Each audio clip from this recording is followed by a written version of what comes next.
Chapter 22. Stealing the Garments of the Unmarried Gopi Girls.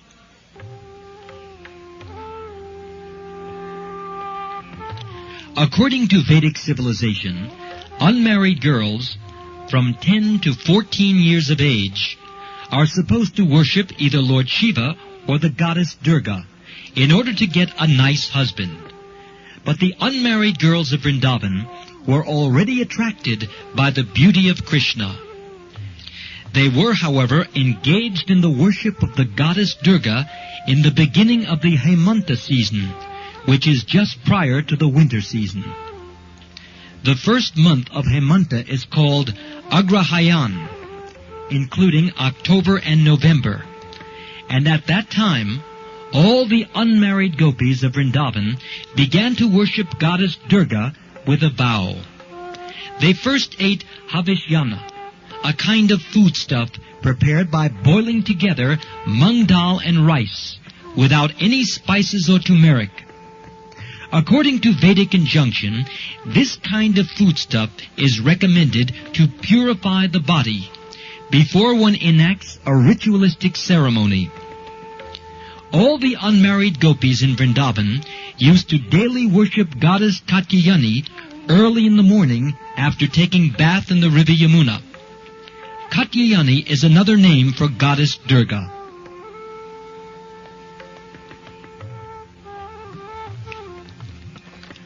The goddess is worshipped by preparing a dal made of sand from the bank of the Yamuna.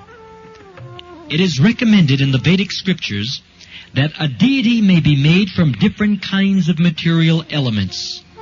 It can be painted, made of metal, made of jewels, made of wood, earth, or stone, or can be conceived within the heart of the worshipper.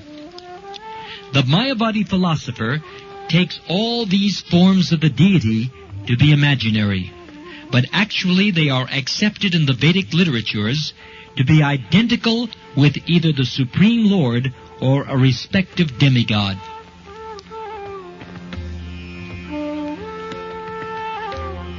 The unmarried gopis used to prepare a deity of goddess Durga and worship it with chandan pulp, garlands, incense, lamps, and all kinds of presentations, like fruits, grains, and twigs of plants.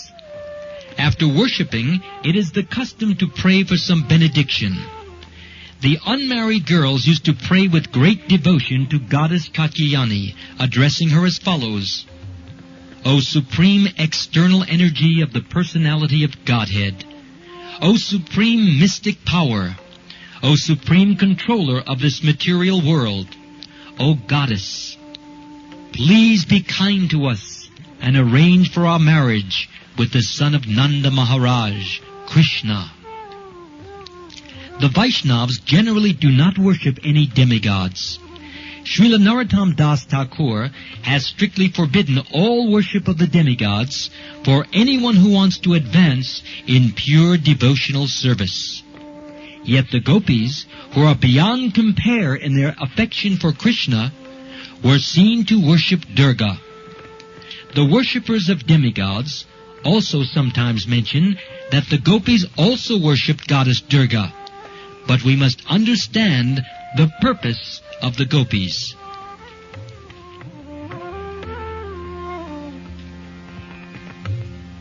Generally, people worship goddess Durga for some material benediction. Here, the gopis prayed to the goddess to become wives of Lord Krishna. The purport is that if Krishna is the center of activity, a devotee can adopt any means to achieve that goal. The gopis could adopt any means to satisfy or serve Krishna. That was the super excellent characteristic of the gopis. They worshipped goddess Durga completely for 1 month in order to have Krishna as their husband. Every day they prayed for Krishna, the son of Nanda Maharaj, to become their husband. Early in the morning, the gopis used to go to the bank of the Yamuna to take bath. They would assemble together, capturing each other's hands, and loudly sing of the wonderful pastimes of Krishna. It is an old system among Indian girls and women that when they take bath in the river, they place their garments on the bank and dip into the water completely naked. The portion of the river where the girls and women take bath was strictly prohibited to any male member, and this is still the system. The Supreme Personality of Godhead, knowing the minds of the unmarried young gopis, benedicted them with their desired objective. They had prayed for Krishna to become their husband, and Krishna wanted to fulfill their desires.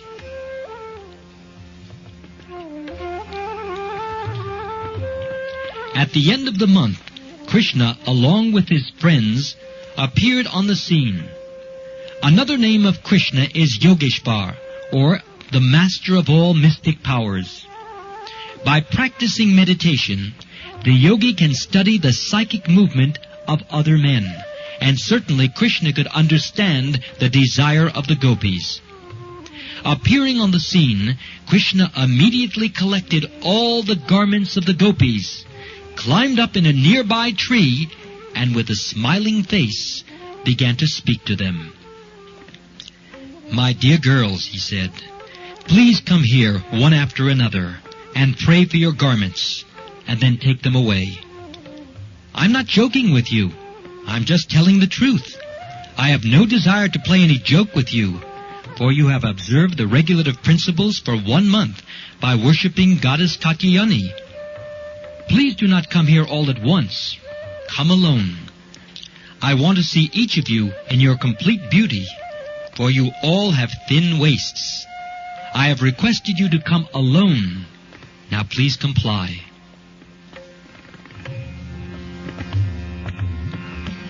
When the girls in the water heard such joking words from Krishna, they began to look at one another and smile. They were very joyous to hear such a request from Krishna, because they were already in love with him. Out of shyness, they looked at one another, but they could not come out of the water because they were naked. Due to remaining in the water for a long time, they felt cold and were shivering. Yet upon hearing the pleasing and joking words of Govinda, their minds were perturbed with great joy. They began to tell Krishna, "Dear son of Nanda Maharaj, please do not joke with us in that way. It is completely unjust to us. You are a very respectable boy, because you are the son of Nanda Maharaj, and you are very dear to us. But you should not play this joke on us, because now we are all shivering from the cold water.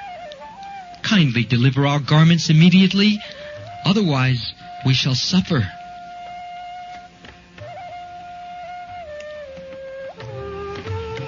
They then began to appeal to Krishna with great submission.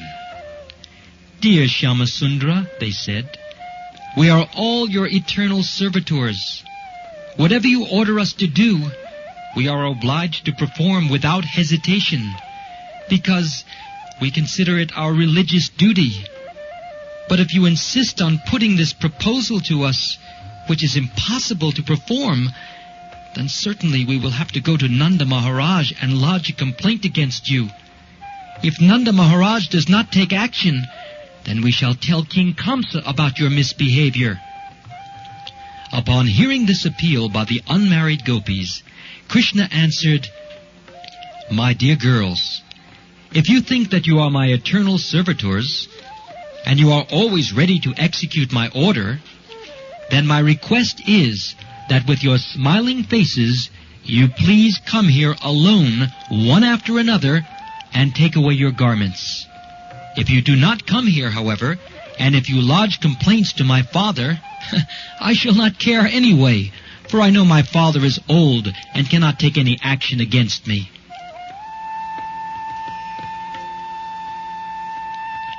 When the gopis saw that Krishna was strong and determined, they had no alternative but to abide by his order. One after another, they came out of the water. But because they were completely naked, they tried to cover their nakedness by placing their left hand over their pubic area. In that posture, they were all shivering. Their simple presentation was so pure that Lord Krishna immediately became pleased with them. All the unmarried gopis who prayed to Katyayani to have Krishna as their husband were thus satisfied. A woman cannot be naked before any male except her husband. The unmarried gopis desired Krishna as their husband, and he fulfilled their desire in this way. Being pleased with them, he took their garments on his shoulder and began to speak as follows. My dear girls, you have committed a great offense by going naked in the river Yamuna. Because of this, the predominating deity of the Yamuna, Varunadev, has become displeased with you. Please therefore just touch your foreheads with folded palms and bow down before the demigod Varun in order to be excused from this offensive act. The gopis were all simple souls, and whatever Krishna said, they took to be true. In order to be freed from the wrath of Varunadev, as well as to fulfill the desired end of their vows, and ultimately to please their worshipable Lord Krishna, they immediately abided by his order. Thus they became the greatest lovers of Krishna and his most obedient servitors.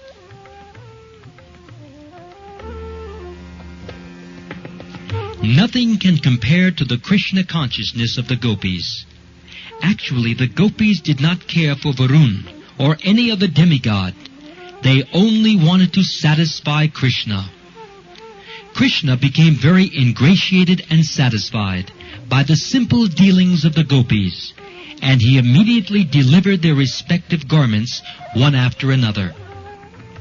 Although Krishna cheated the young unmarried gopis and made them stand naked before him and enjoyed joking words with them, and although he treated them just like dolls and stole their garments, they were still pleased with him and never lodged complaints against him. This attitude of the gopis is described by Lord Chaitanya Mahaprabhu when he prays, My dear Lord Krishna, you may embrace me or trample me under your feet, or you may make me broken-hearted by never being present before me. Whatever you like, you can do, because you have complete freedom to act. But in spite of all your dealings, you are my Lord eternally, and I have no other worshipable object. This is the attitude of the gopis toward Krishna.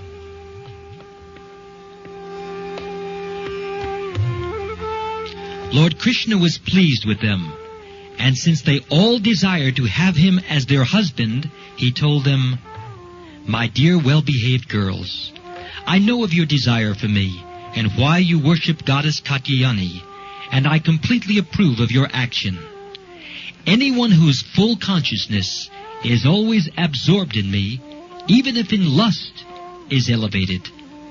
As a fried seed cannot fructify, so any desire in connection with my loving service cannot produce any fruitive result as in ordinary karma. There is a statement in the Brahma Samhita, Karmani nirdahati kintu cha bhakti bhajam. Everyone is bound by his fruitive activities, but the devotees, because they work completely for the satisfaction of the Lord, suffer no reactions. Similarly, the gopis' attitude toward Krishna, although seemingly lusty, should not be considered to be like the lusty desires of ordinary women. The reason is explained by Krishna himself. Activities in devotional service to Krishna are transcendental to any fruitive result. My dear gopis, Krishna continued, your desire to have me as your husband will be fulfilled, because with this desire you have worshipped Goddess Katyayani. I promise you that during the next autumn season you shall be able to meet with me, and you shall enjoy me as your husband. Taking shelter of the shade of the trees, Krishna became very happy. While walking, he began to address the inhabitants of Vrindavan. My dear Stoka Krishna, my dear Bharutap, my dear Bhadrasen, my dear Sudama, my dear Subal, my dear Arjun, my dear Vishal, my dear Rishabha. Just look at these most fortunate trees of Vrindavan. They have dedicated their lives to the welfare of others. Individually, they are tolerating all kinds of natural disturbances, such as hurricanes, torrents of rain, scorching heat, and piercing cold. But they are very careful to relieve our fatigue and give us shelter. My dear friends, I think they are glorified in this birth as trees. They are so careful to give shelter to others that they are like noble, highly elevated, charitable men who never deny charity to one who approaches them. No one is denied shelter by these trees. They supply various kinds of facilities to human society, such as leaves, flowers, fruit, shade, roots, bark, flavor extracts, and fuel. They are the perfect example of noble life. They are like a noble person who has sacrificed everything possible, his body, mind, activities, intelligence, and words, in engaging in the welfare of all living entities. Thus the Supreme Personality of Godhead walked on the bank of the Yamuna, touching the leaves of the trees and their fruits, flowers, and twigs, and praising their glorious welfare activities.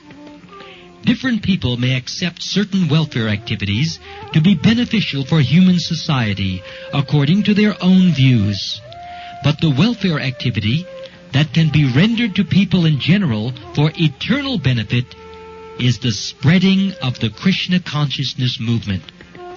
Everyone should be prepared to propagate this movement. As instructed by Lord Chaitanya, one should be humbler than the grass on the ground, and more tolerant than the tree. The toleration of the tree is explained by Lord Krishna himself, and those who are engaged in the preaching of Krishna consciousness should learn lessons from the teachings of Lord Krishna and Lord Chaitanya through their direct disciplic succession.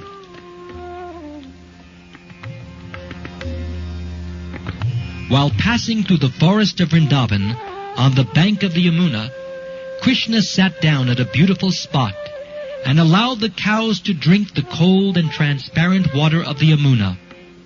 Being fatigued, the cowherd boys, Krishna and Balaram, also drank. After seeing the young gopis taking bath in the Yamuna, Krishna passed the rest of the morning with the boys. Thus ends the Bhakti-Vedanta purport of the 22nd chapter of Krishna, stealing the garments of the unmarried Gopi girls.